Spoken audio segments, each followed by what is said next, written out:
I need a mic, though. That's what I need. I need a mic. Here you go, Mr. Vey. I'm going to bring this down to you. I want you to take, you got your script book out? Okay. So I just want you to role play setting the agenda number 1 only. Number 1, A, B, and C. So Steven's the listing agent, I'm the seller, and just role play that for us. Okay, Brandon, so there's really 3 things we'll go through today. First is how to get your home sold for the highest price, and not only the highest price, but attract buyers to pay you more than for what other homes are in the area are selling for. Second, how we ensure that you net the most money in your pocket, bottom line.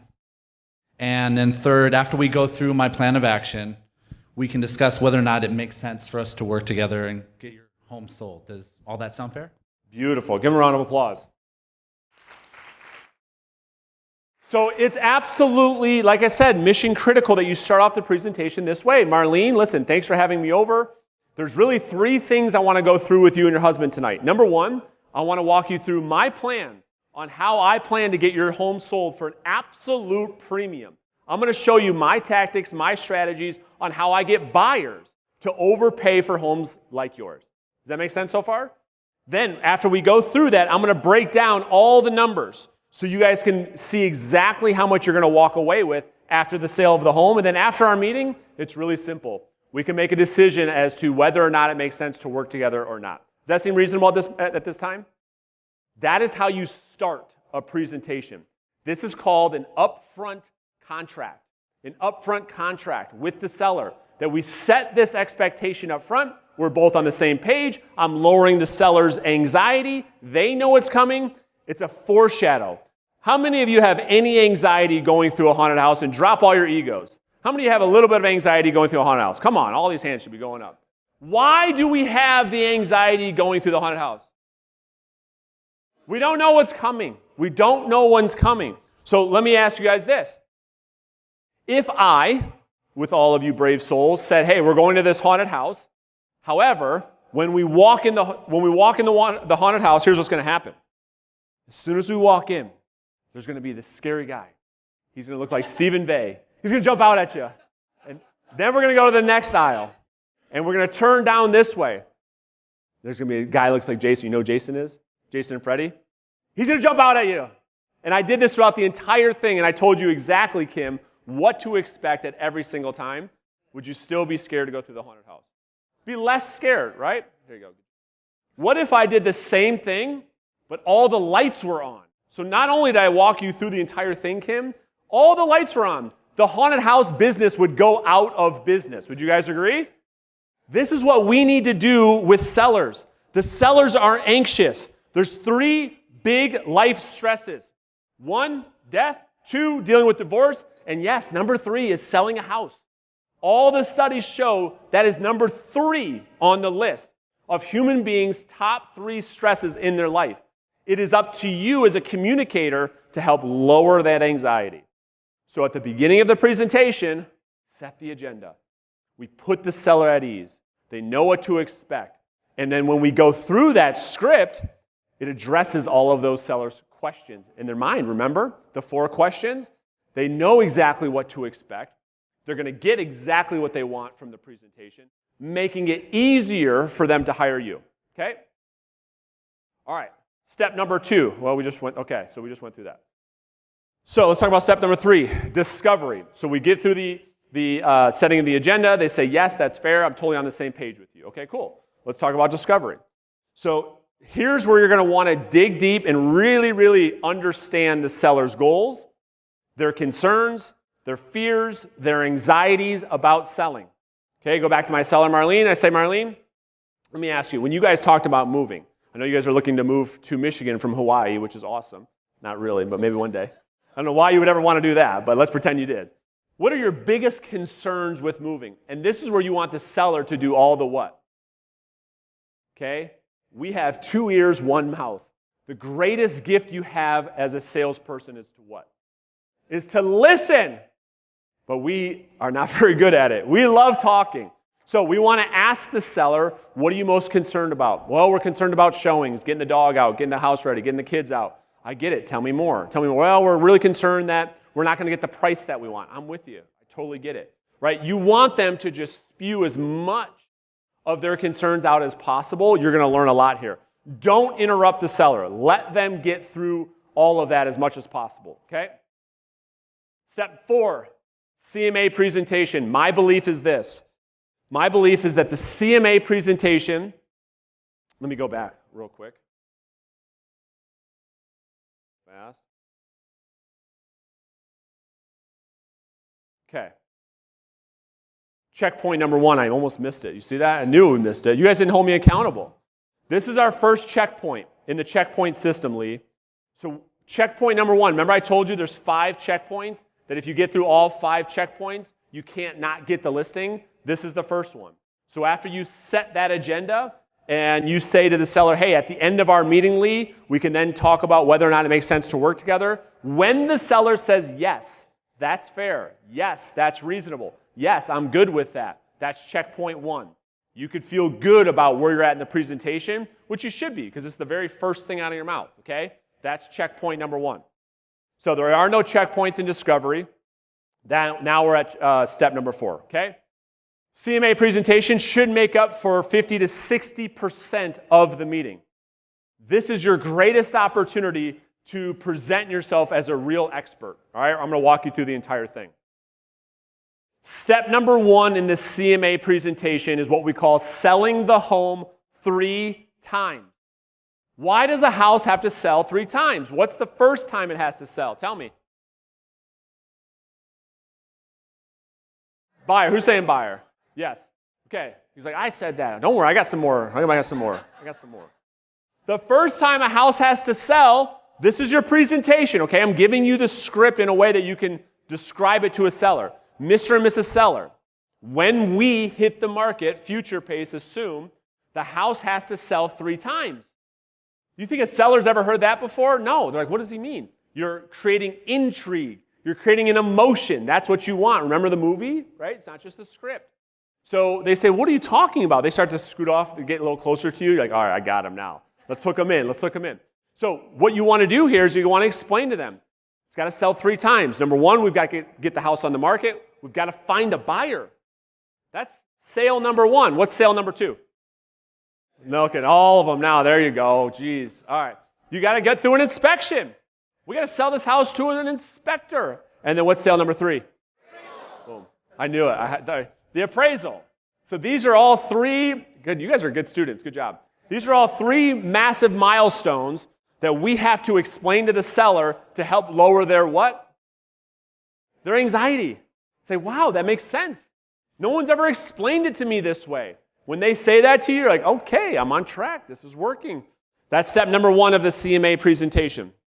Step number 2 is what we call the market snapshot. This is not your CMA. This is a 1-page document that outlines just their neighborhood with how many homes are for sale, how many are under contract, how many have sold in the last 90 days, the average days on market, and the list to sold price ratio. Okay? This is what's on the market snapshot. So you can tell the seller, Mr. or Mrs. Seller, this is what's happening in Willow Springs specifically. Okay? It's a 1-page document. Step number 3 is now the days on market presentation. Okay? This is where you have to become a great actor. This is where you have to be great at storytelling. Telling is not, good job. Telling is not selling. We have to create a story using the Socratic method to get the seller to come to their own conclusion on their own without who getting in the way? Us. Let them come to their own conclusion by telling a story. Now, most of you are like, okay, what are you talking about? Tell me. Now I got to tell you. So here's how it works. The days on market presentation works like this, okay? When you're meeting with a seller, we have to get them to understand the importance of pricing a property correctly on what day? Day 1. Okay? What do sellers want to actually do? They want to, who said overpriced? Yeah. Oh, good job, Krista. Krista was an appraiser, so she sees this all the time. So here it comes. Ready? It's coming in hot. Boom, nice catch. Okay, We are trying to get the seller to price it right from day one because we know that's what's best for them. Every single seller wants to overprice it every single time. Well, what's more powerful? Us telling them, no, you need to do this because I'm an expert and you don't know this. You only do this 2-3 times a year or in a lifetime. It's not going to work that well. We got to get them to come to their own conclusion. Here's how you do it. You say, Mr. and Mrs. Seller, it's absolutely critical that we price the property correctly from day one. And I want to share with you why. Let's pretend for a second, Joe. Joe, you know this presentation quite well, I would assume at this point. Yeah? Am I right? Okay. Mr. and Mrs. Seller, let's pretend for a second you're the buyer of the home. And this property, we listed it at $300,000. And on day one, you walk through the home with me, you turn back around and you say, Brandon, we love this house. We have to have this house. What do I have to do to get this house? What type of offer must the buyer put forth? A strong or a weak? A strong offer. Why? Yeah, the seller's not going to look at any weak offer day one on the market. Would you guys agree? Yes. Okay, good. So the seller says, okay, that makes sense. I would be willing to put forth a great offer. Now, let's pretend, Mr. Seller, put your buyer hat back on. Let's pretend now you go through the same home. You guys fall in love with the house all over again. But it's not on the market for one day. It's on the market for 97 days. Where all the other homes in the neighborhood are selling within 2 weeks, this one's on the market for 97 days. Now, what type of offer can the buyer write? Lowball, right? And so now the question is this. Selling is a series of asking questions. So, Mr. and Mrs. Seller, I have a question for you. Which seller would you rather be? And what do you guys think the seller says every single time? I want to be the day one seller. What do you think we need to do? Well, we need to price it right from day one. Ding, ding, ding, ding, ding, ding. And you're like, wow, this is like magic. This is called the Socratic method. We're getting people to come up with their own ideas by asking them questions. You guys with me on that? All right, cool. Step number 4, price bracketing presentation. Okay, I'm not going to get into this too deep because the analyticals will keep us up here for 7.5 hours. Well, what about this? And what about that? You didn't talk about this. Price bracketing is pretty simple, okay? It's pretty simple. What we really want to do is when we price property, we have to look at a couple of things. When a buyer looks for homes online, do they search for homes in odd numbers or even numbers? Like there's no search. Well, let me just ask the Zillow guys. Hey, Zillow, hey, Natter. I'm just kidding. But you don't go to Zillow and you search for homes and you type in, I want to look at homes in Rochester, Michigan for $166,744 to $222. You don't do that. You're looking at houses from $200,000 to $250,000. And every single search portal is the exact same, including your MLS. You guys agree? Say yes. Okay. Well, if that's the case, why is it that we miss that when we list property? Why is it that all of you list property at $199,000? Why? You're killing the seller. Well, what's he talking about? Let me tell you what I'm talking about. Wouldn't it make more sense that instead of listing the property at $199,000, which would be in one bracket, Kim, $150,000 to $200, that makes sense, right? The buyers show up in that price bracket of $199. What if you price the property at $200,000? Now you show up in the bracket of $150,000 to $200, and oh, by the way, the next bracket, $200,000 to $250,000. By pricing at $100 difference, you got twice the amount of exposure for your seller by changing the price by $100. Did you get it? Stop pricing property like that. Think about how do buyers look at the analyticals. Oh, no, we missed this. I'm just kidding. Go ahead.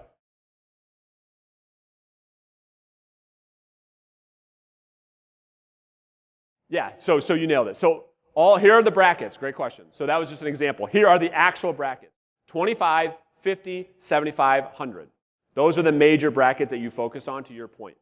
So my recommendation is that you don't list property that is at the 25,000, 50,000, 75, or 100 that ends in a 99. So you never list a property, Kim, at 124,900. You list it at what? 125, because we want the seller to get the exposure from the bracket above that one. Make sense? You get the seller double the amount of exposure, you look like an absolute hero. It's like, man, I don't know why the other bozos aren't doing this. I learned this at some dumb conference with Brandon. So hopefully that makes sense, okay? So that's price bracketing. You go through that presentation with the seller, and the seller says, holy shit, that makes a lot of sense. I've never heard that before, okay? Step number 5, the active listing analysis. This is the part that's critical why the seller has to look at the CMA prior to your meeting. And in that confirmation email, you say, Mr. and Mrs. Seller, can you do me a favor? Can you review this prior to our meeting? Because you want them to have looked at these active listings before you went to the appointment. Now, when we get to this page at the presentation, they're familiar with all of them. Now we have to go through all of the active listings, okay, being objective and say, okay, these are our competition. Whether you like it or not, when we hit the market, we're going to compete with all of these homes. Yes or yes? Yes. It would make sense that we look and see what is our competition doing. If we were going to open a store, all of us would say, okay, well, before we open the store, let's go look what the competition's doing, right? Let's get an idea. This is what we're doing here. You're looking at all of the active listings with the seller and how that house compares to the seller to get an idea of where we need to be priced at, okay? Step number 6 is the pending listing analysis. This is the thing that Zillow cannot compete with you guys on because they don't have the pending data that you guys have. And the pending data, well, here's my opinion. I don't know who agrees with me or not, but I believe pending data is the most critical information with pricing property right now. Is there anybody that agrees with me on that? Okay, Lee, tell me why.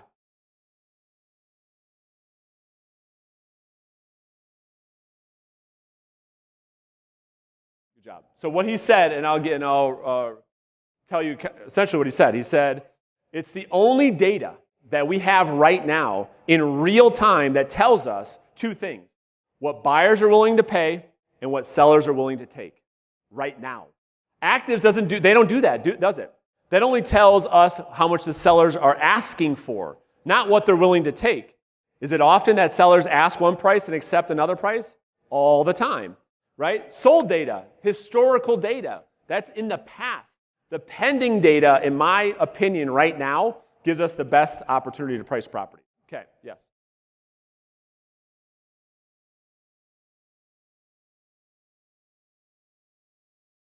Yeah, so the question is, well, in my market, pendings don't tell us how much the price is.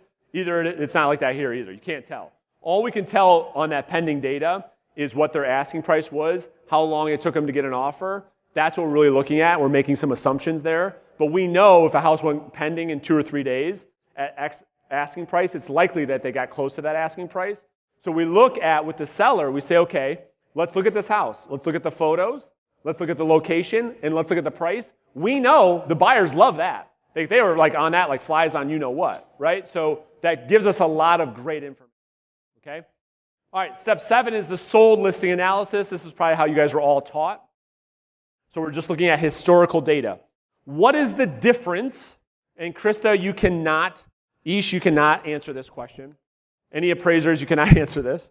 What is the difference between what you guys do, what we do with our CMA, and what appraisers do? What's the difference between the analysis? What is that? That's right. They only do sold. They only do historical data. That's why the appraisers sometimes don't agree with you. They have a difference of opinion because they're looking at data from the past. Okay? They're not looking at any other data, right? So that's the difference with our analysis. And when I price property in a seller's market like this, that's why we're taking into consideration so much actives and pendings. Like we didn't do that 10 years, right? So that's why these are so important. Right? And then step 8 is the active buyer presentation. Okay, this is really, really critical that I rarely see agents do.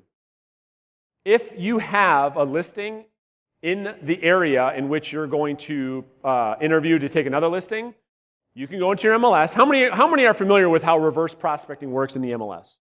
Okay. How many of you are bringing a list of active buyers to your listing appointment? Good. I mean, this is absolutely so powerful. Imagine a world you show up to a listing appointment and you go through this entire thing, and then out of your back pocket, well, not really, out of your folder, you say, Mr. and Mrs. Seller, here's a list of all the active buyers in your marketplace right now that are approved to buy your house. The first thing I'm going to do, assuming we work together, is I'm going to go contact all these people. Like, can I see that list? Nope, you can't see that list. It's my list, right? But imagine you can do that. Well, the technology that we have allows us to do this. If you don't have a listing in that area, you can go to your company and say, hey, who has a listing in downtown city? Okay? Grab and see if that agent will do the reverse prospecting list for you. And most of the time, they'll be happy to do it. Okay? So that's a really, really powerful tool. Step number 9 is then your price recommendation, and then you gain agreement. Now, here's what I do. Right or wrong, good or bad, here's what I believe, and I operate from this belief. How many times have, in your real estate transactions, and collectively there's probably thousands in this room right now, how many times have you heard of this? You order an appraisal, the appraiser, whoa, that was loud. The appraiser shows up at the house during the appraisal with the appraisal report and hands it to the seller. How many times has that ever happened in your careers? Zero. Starts with a 0. 0 times. How many times, watch this, do all y'all go to a listing appointment and hand a seller the price of their home? Every time. Isn't that weird? You guys with me? Did I lose you on that? How many of you come to a listing appointment and give the seller the price on the first appointment? Raise your hand. I'm shocked. Come on. Every single one of you. Really? I feel better about this now. So at a listing appointment, the seller says, hey, how much would you list your home for? You guys don't tell them? That's freaking phenomenal. Okay, good. We're totally on the same page. So I see so many agents doing that. I can't believe that you guys aren't, which is a good thing. I don't get stuck giving a price at the listing appointment. I give them a tight range, and just like an appraiser, I buy myself 24 to 48 hours to give them my final list price recommendation. Yes, sir. Yes, I do. We're going to talk about that in a second. Yes. That's what he just asked too. So the seller net sheet, we're going to get to that in just a second. I show 3 options, which we're going to talk about just. So you guys do give prices. You guys were lying them before. I think I confused you guys. Okay, we did. What I asked you was how much of the time when you go to a listing appointment do you recommend a list price? Okay, thank you. 10 out of, I was like, damn, this room really gets it. All of you, right? Raise your hands. Like, hi, how many of you do that? Everybody. Okay, cool. What I'm saying is the appraisers never have done that in the history of the world. Never, not once. You guys do it every time. How is that possible? So what I'm suggesting or what I'm recommending is that when you go to a listing appointment, you're able to present a range, but don't get caught in giving them an actual price, because how often is it that you're going to an appointment, you think the house has not a finished basement, and you show up, it's like, holy shit, look what they did in the basement. Because you didn't have the data. Does that impact the value? Yes or yes? Happens all the time. How can you give an accurate price when you haven't even walked through the home when you don't have all the data? That's my belief, okay? So I don't like giving prices at the listing presentation. I like giving a range. All right, step number 4. So we're in step number 4. Here's checkpoint number 2, okay? If you get the seller to agree to price, that's the second checkpoint, right? So you tell Mr. and Mrs. Seller, Mr. and Mrs. Seller, based on the data, I recommend the home, or the data suggests that the home's going to sell for between $220,000 and $230,000, right? Right in that range, and you wouldn't give a tight range like that. You might say $230,000 to $250,000 as a range. And if they say, yeah, that makes sense, okay, great. I'm past checkpoint number 2. If they say, nope, Kevin, I totally disagree with you. All right, well, we got a problem, right? We got a problem. Yep, back up. Let's hit the brakes. Let's talk about it. But this is checkpoint number 2. Let's talk about step 5 in the presentation. The value proposition. Huge, huge opportunity and issue for this industry. So, here are the components of what I call the value equation that ends up being the value you offer to your clients. We have to do two things at the same time. We have to increase the certainty that the seller has that you are the right agent, and at the same time, decrease their risk in hiring you as their agent. Okay, I'm going to give you an example. This is what I call the value ladder. The further those two things are apart, the more certainty and the lower risk, the further those are apart, the more value you're delivering. If you're giving very little certainty that you're the right agent to get the job done, and they have a lot of risk in hiring you, and we'll talk about reasons why, you know the value that you're offering isn't very much. Okay, I'm going to explain this in just a second. I know a lot of you are giving me like the crooked eye thing, like, what's he talking about? Yeah, absolutely. So let me say this one more time. So the value equation is this. So when you think to yourself, okay, we talked about this when we had the panel. How do I provide value at a listing appointment? Most agents look at that as a commodity. Well, we offer open houses. We do this. We do that. We do this. Sound familiar, right? You probably all are victims of that, okay? Are all guilty of that. The second you start doing that, you become a commodity in the eyes of the seller. Because the second you say that, you're telling the seller, okay, I can shop that against your competitors to see what they offer, right? But value, watch this. Value is a perception. Can you measure value? How? Measure it. Some kind of something was her answer. That's my point exactly. Value is a perception, and it's in the eyes of the beholder. They get to determine how much value you're providing. It's hard to quantify. How much value am I giving you right now? Go ahead. I'm giving my calculator. All right, go. It's hard to quantify. It's hard to quantify. It's a perception. So the two key components to strengthening the perception the seller has of you is we have to increase their certainty that you're the right agent. This will make sense in a second. And we have to decrease their risk. Okay, let me give you an example. So when we look at this, okay, it's got to follow. These are the questions your value proposition has to answer. This will make a lot more sense. Number one, how does my value proposition make me different from other agents in the market? How does it make me different? Most agents, I'm telling you right now, when you say, hey, let me ask you a question. Olga, why would I hire you over all these other agents?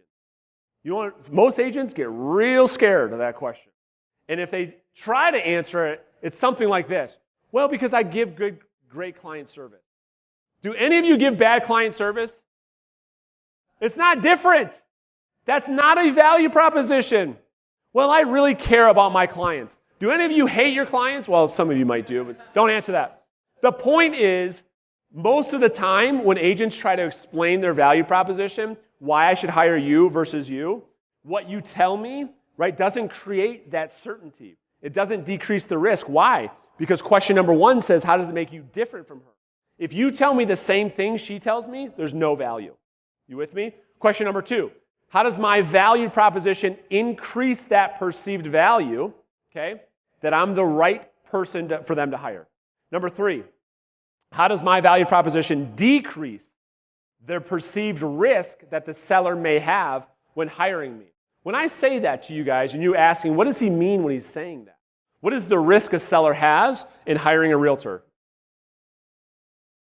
Who said that? Yes. How many of these have you gotten today? None? Okay, good job. He said that the house doesn't sell. I don't know that what you told me is going to get this property sold. Okay, what's another one? You won't do the job, kind of the same, little bit of the same thing. You won't what? Okay, so the risk might be like, hey, if you don't do your job, I'm stuck in this long-term contract, and now I'm stuck. Is that what you're saying? Yeah, good job. That's a good one. All right, so these are some examples of some risk the seller takes when they're hiring you guys. What's the number one complaint in our industry that sellers have about realtors? Boom. I can't give all you guys t-shirts. So there we go. It's lack of, oh, come on. It's lack of communication. That's the number one complaint consumers have with realtors is everything you told me when we first met was all bullshit. After we left and after I signed this contract, you didn't do shit you said you were going to do. That is their number one complaint, okay? So it's very risky for a seller to hire you based off of your word because all the studies show you guys are all full of shit, right? So they have a lot of risk. They don't know if you're going to follow through, okay? Question number 4, how does my value proposition become irresistible to the seller? You have to be able to ask that question. We're going to talk about how in a second. And then number 5, how does my value proposition clearly position me as the obvious choice? You got to ask yourself these 5 questions when you're delivering your value proposition to a seller. Oh, you guys want me to go back? Yeah. Go ahead. You guys want to take a picture of that? I'll get some water because my voice is going out. Brad, you get a picture of that? You guys good? All right. Okay, so let me give you some examples outside of the real estate industry that will get your minds going. You say, oh, okay, now I kind of get what he's saying. Best Buy. We price match guarantee. We won't be beat on price. This is what they say on their website. When they created their value statement or their value proposition, they wanted to increase the certainty that all you had to go shop at Best Buy. We got to increase the certainty. Got to go Best Buy, Circuit City. Look at Circuit City. They're fucking out of business, right? So Best Buy was more certain. Why? Lower risk, higher certainty. We won't be beat on price, period. You're going to buy an Apple? We'll beat the price. We got to get you more certainty that Best Buy is the best place by increasing certainty, decreasing risk. You guys with me on that? They got to say, okay, if you go shop somewhere else, it's more risky than coming here. Boston market, I love this. The reason I laugh is because I talk about this a lot in our coaching calls. It's like my favorite on-the-go fast food type of place. Why? Someone read their value proposition out loud.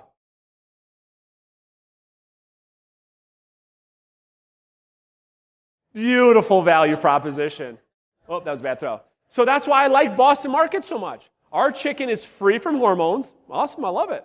Okay, freshly roasted on the hour, every hour served fresh. So if I'm on the road and I don't have time to make a lunch and I see a Boston market, I'm like, I'm going to Boston market. They've increased my certainty that I get a good chicken, right? And lower the risk of eating crap. I mean, I love it. I love Boston market's value prop. Let's talk about Costco, one of everyone's favorites of all time. We love, who in here loves Costco? Yes, I love Costco. We guarantee your satisfaction of every product we sell. If you're not, listen to this, we will refund you your full membership fee at any time. I love it. They never ask you questions. If something's going wrong with your food, you just go right, they don't even ask you. Yeah, no problem, here's your money. It's amazing. This is probably the best one, I think. Just kidding. Red Wing shoes. Do you guys have those outside of Michigan? All right, Hawaii, you guys got them, so that's good. This is super strong. We give customers, this is insane. I love this. We give customers 30 days to break in a pair of shoes and return them for whatever reason, no questions asked for a full refund. Incredible value proposition. You talk about increasing, what other thing can you think of? It's like, hey, you can buy the shoe, you can have it, here you go. Try it for the next month. And if you don't like it, I'll give you all your money back. Dude, it's incredible. Do you have any worry about buying the shoe at all? Hell no. It's none, zero. That is a very strong value proposition. You guys agree? Say yes. I mean, that's phenomenal. Good for you, Red Wing. Okay. Here's some examples for you guys to use, okay? Back this up. You guys dying on me? Do we need to do a whoa clap? We're going to do a whoa clap. Everybody stand up. I'm going to show you what a whoa clap is. Stand up. You guys are dying on me. I need some energy. Look at my DJ sleeping. Look at it. Wake up, bro. There he is, back. Hey, I need a little beat. Here's how a whoa clap works, okay? So I'm going to start clapping my hands. And I'm going to go slow. And on the clap, I want you guys to say whoa, okay? So we're going to start slow. Whoa, whoa, whoa. Whoa, whoa, whoa, whoa, whoa, whoa, whoa, whoa, whoa, whoa, whoa, whoa, whoa, whoa, whoa, whoa, whoa, whoa, whoa. That's called a whoa clap. Have your seats. You guys feel better now? Motion creates emotion. There we go. You guys are all falling asleep on me. So here's some examples for you guys to use inside of our industry. And no, I do not want to debate any of these with you today. If you want to debate this, we can do it over a beer tonight. Fair enough? No, well, I can't. I don't want to hear any of that. Fair enough? Number one, no long-term listing contracts. Cancel at any time for any reason. But Brandon, I don't want to hear it. I appreciate it. You don't have to offer any of these. These are just examples. Number two, flexible commissions. But, no, I already told you. These are just examples, okay? I want you to get your mind going. Three, savvy seller. You'll have the right to sell your home on your own even while it's listed with me. Say what? Yeah. Communication guarantee. I guarantee to communicate with you at least once a week, Kevin, or I'll pay your commission. Ooh, Kevin liked that one. If I don't sell your home in 30 days, I'll sell it for free. Pretty vulnerable or pretty aggressive, right? Realtors are like, shit, I'm never offering that. If I don't sell your home in 30 days, I'll buy it. What do you think? Pretty enticing, right? Become irresistible to the seller. I'm not saying you should use these. I'm just giving you examples. These are used every single day in your industry. This is what all your competitors are using against you. So if these scare you, like, holy shit, I would never offer that. Your competitors are. The top teams in the country offer all of these. The top teams in the country, is how they're buying houses from Zillow, beating them on iBuyer, because they're going into every listing presentation. What is the last bullet?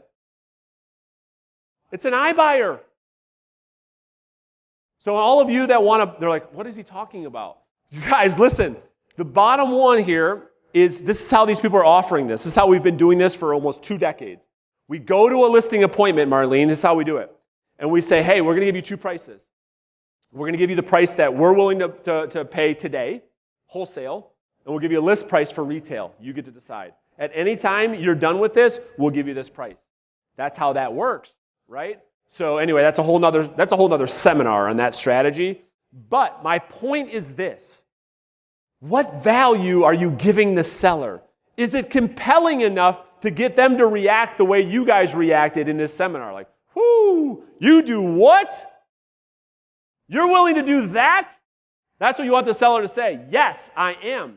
This is how confident I am in my abilities to sell your home, Mr. and Mrs. Seller. No other agent's willing to do this. Yeah, I know. Yes, I know. That's how you respond to that. Yes, I know. Right? Yes. What's that? Yeah, Zillow's not buying houses anymore. They bought enough now. They said that we're done with that. That's true, by the way. Yeah. All right, so let's keep moving forward. Checkpoint number 3. Okay, this is the third checkpoint. You got to get this dialed in so that you have a higher likelihood of getting the listing. So after you go through the value proposition, whatever it is that you do or whatever it is that you offer, you gain the seller's agreement around the offer.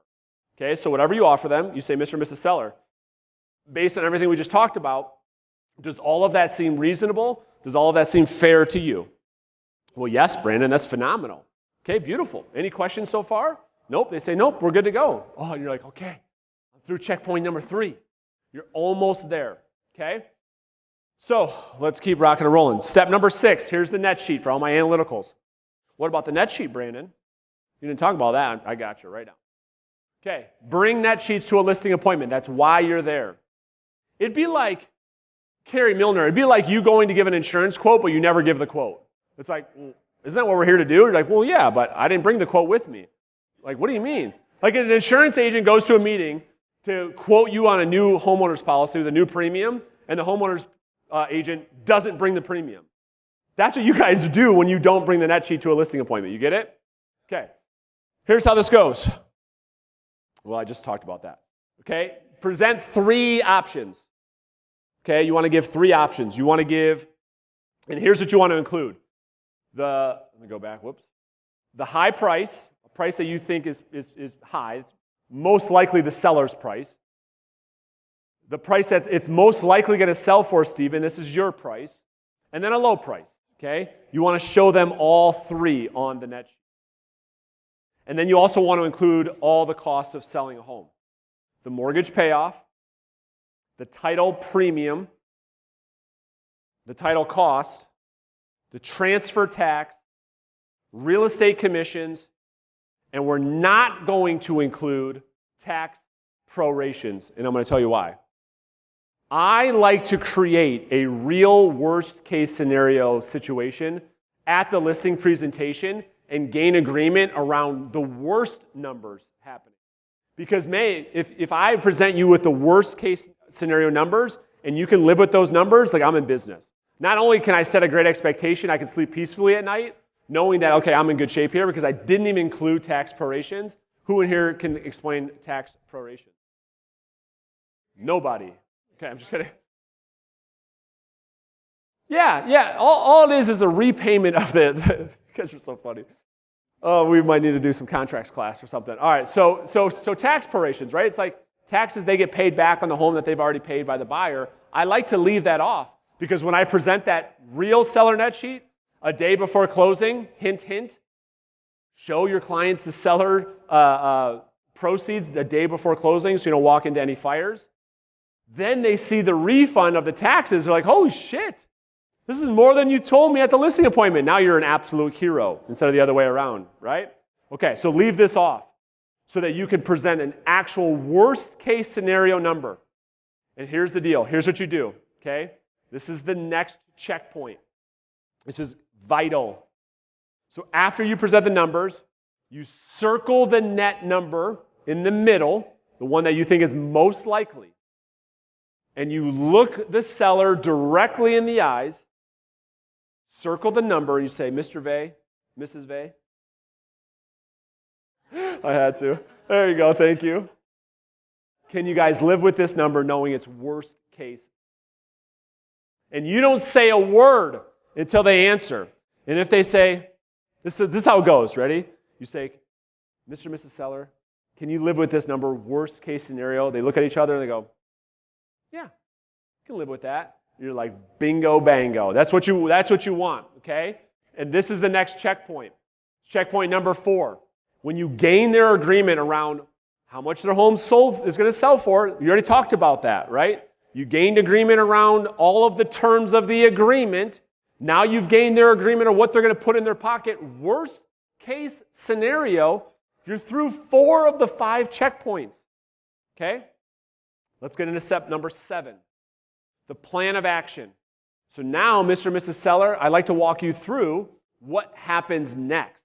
Assuming you and I think it makes sense to move forward, let me walk you through what happens next. So you're going to walk the seller through your process. And every single one of you should have a different process. That process can be part of your value proposition, okay? So if you do a pre-listing inspection every time, that can be part of your value proposition. If you do a pre-listing appraisal, that could be part of your value prop. If you do a pre-listing, Stacy will like this, pre-listing home warranty check, that could be part of the plan of action. Here's what I recommend, okay? So you're going to want to go through getting the home ready for a professional photo shoot. Explain to the seller how that process works, okay? Next, you want to talk about preparing the home to get onto the MLS. Never list a house without the seller signing the MLS listing first. You like that, right? You guys agree? That's what you guys do in Myrtle Beach? Yeah, good. Okay, did you guys all catch that? Before you list a home, send the listing to the seller.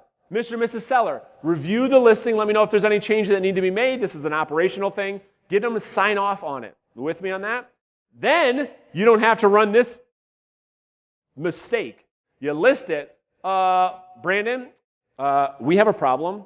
I just saw my home on Zillow. And what the fuck?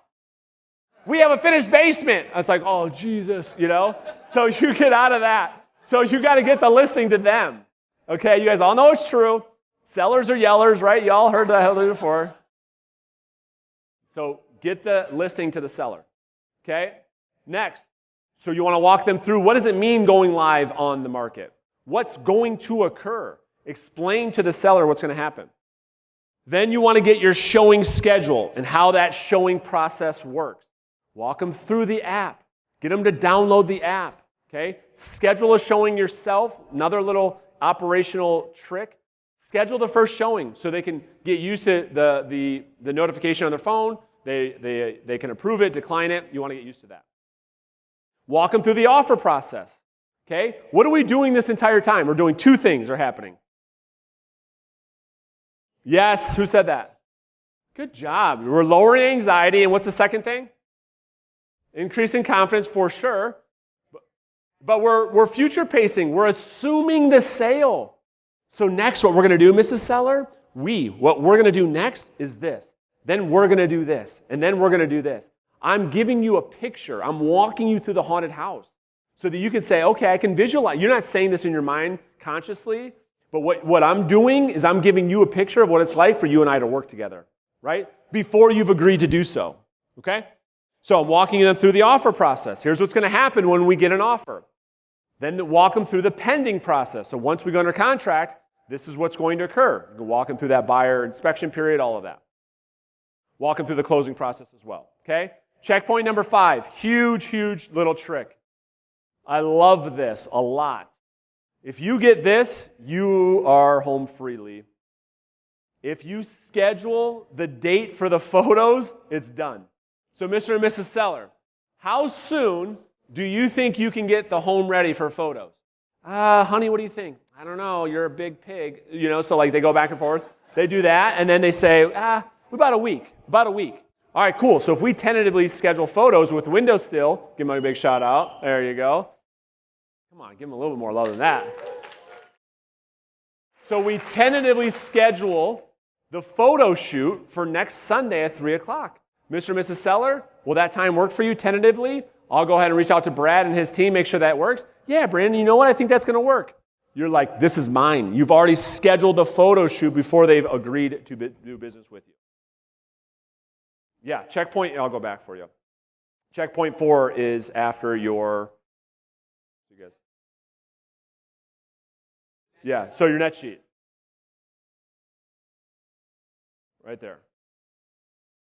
Got it? Yeah. Okay. So let's go to the next step. Step 8, asking for the listing.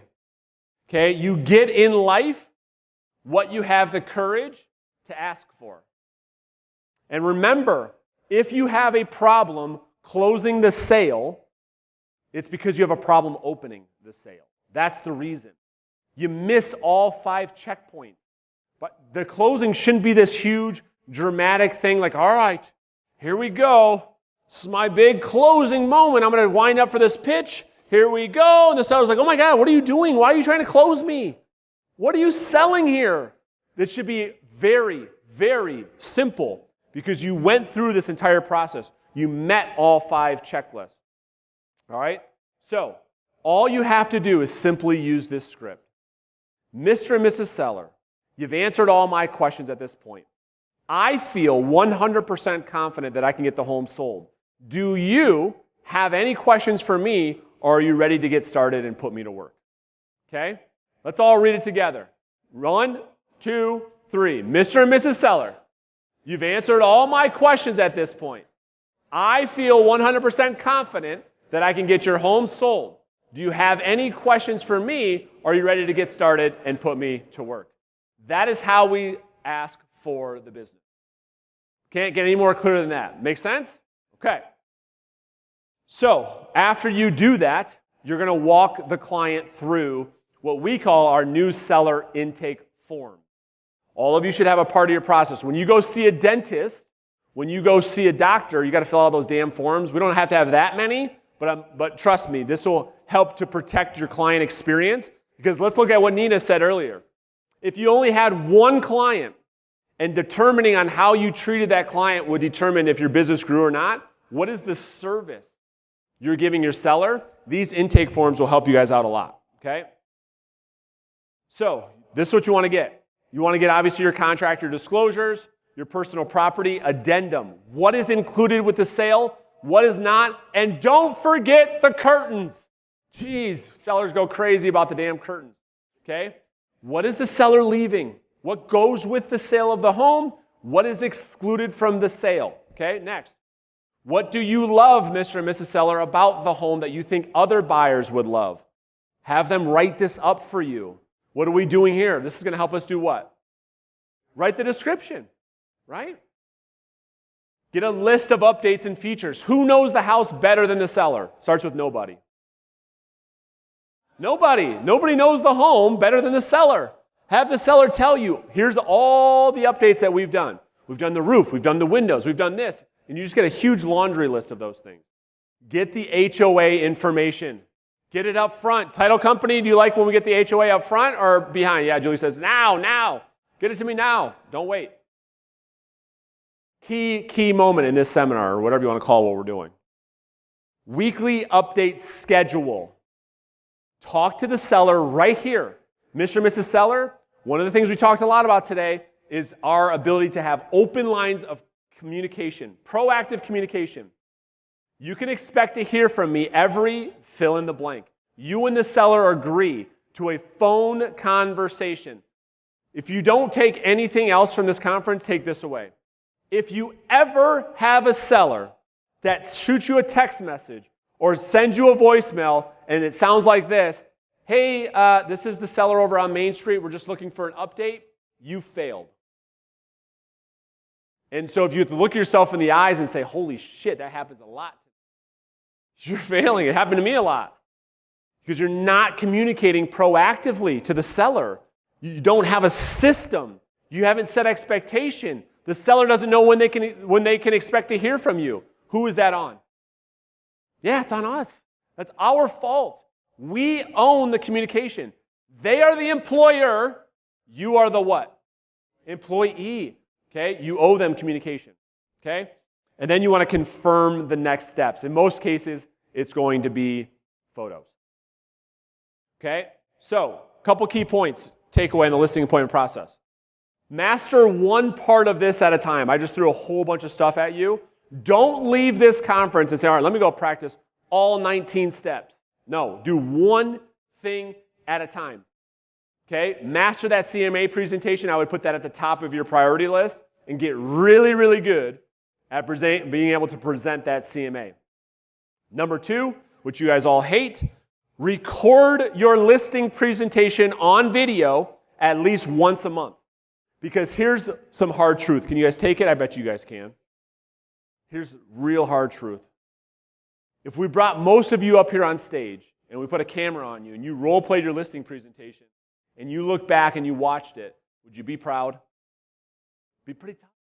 Maybe some of you would, but for the most of you, if you're being honest, and you watched it, you'd cringe. This is what the sellers see. You know? It's what your clients are seeing. You're practicing on your clients all the time. How many of you have your listing presentation on camera right now? Be honest. Kevin, good job. That's it. One. But you're practicing on your clients. It's not fair. Get your presentation on camera so you can say, okay, that's a 30,000-foot view. Let's see what the seller's saying. Oh my God, I sound like a complete idiot. You know? Well, yeah, you do. Maybe that's why you don't get any listings. Shit. We got to work on this, okay? Record it every month so you can see yourself getting better, okay? I promise you, as uncomfortable as that would be, it's going to help you a lot. All right, so before we get into our 2022 business plan, we're going to do a quick 5-minute break, okay? Use the restrooms, come back. We'll give you guys a little warning, but let's take a little breather, all right? We'll see you guys in 5.